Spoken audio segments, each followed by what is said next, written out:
রুটিনহীন life হয়ে গেছে এখন। রাত বাজে প্রায় 11টা, এতক্ষণ আমি বাইরে থেকে আসছি। আর মানে এমন একটা অবস্থা, ইদানিং আমার কোনো কিছুই ঘরের দেখা যায় এরকম খেয়াল রাখতে পারি না। গ্যাসের কাজ শেষ হয়ে গেছে। আমার যে রান্না করে ওই মেয়ে ফোন দিছে যে আপু গ্যাসের লাইন ইয়ার কাজ শেষ। তো এটা তো বিকাশের সিস্টেমও নাই, কার্ডের দোকানে গিয়ে ভরে তারপরে আনতে হয়। বিফটা আমি ওটা বলছিলাম যে বিফটা আমি রান্না করবো, বাকিগুলো তুমি রান্না করে দেবো। তো কোনো কিছুই রান্না করতে পারি নাই যেহেতু গ্যাস ছিল না। তো আমি বাসায় আসতে আসতে দেখি প্রিয় বাবা চলে আসছে, সে এসে কার্ড ভরছে। তো যেহেতু আমার দেরি হয়ে গেছে, বিফটা দেখি সেই বসাই দিচ্ছে। আমি বারবার বলছি বিফ যেন কেউ না বসায়, বিফটা আমি এসে রান্না করবো। এখন দেখা যাক, অর্ধেক সে রান্না করছে, বাকি অর্ধেক এখন আমি করতেছি। আর এই তো দেখেন কাঁচা আম আজকে সকালে নিয়ে আসছি। আজকে সকালবেলা বেরিয়েছি যখন প্রিয় স্কুল থেকে আনতে। কাঁচা আম আমি একদম 1 বছরের আম কি বলে ফ্রিজে ফ্রোজেন করে রেখে দেই ডাল খাওয়ার জন্য। আমার ঘরে সবসময় টক ডাল খাওয়া হয় কাঁচা আম দিয়ে বা জলপাই দিয়ে, যখন যেটার সিজন।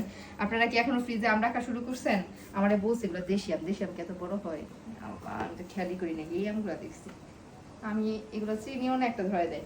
আচ্ছা, আমগুলো কিন্তু ফ্রোজেন করে রাখতে পারেন, সারা বছর আমরা আম ডাল খাই। আমাদের গত বছরের আম মনে হয় শেষ হয়েছে কয়েকদিন আগে।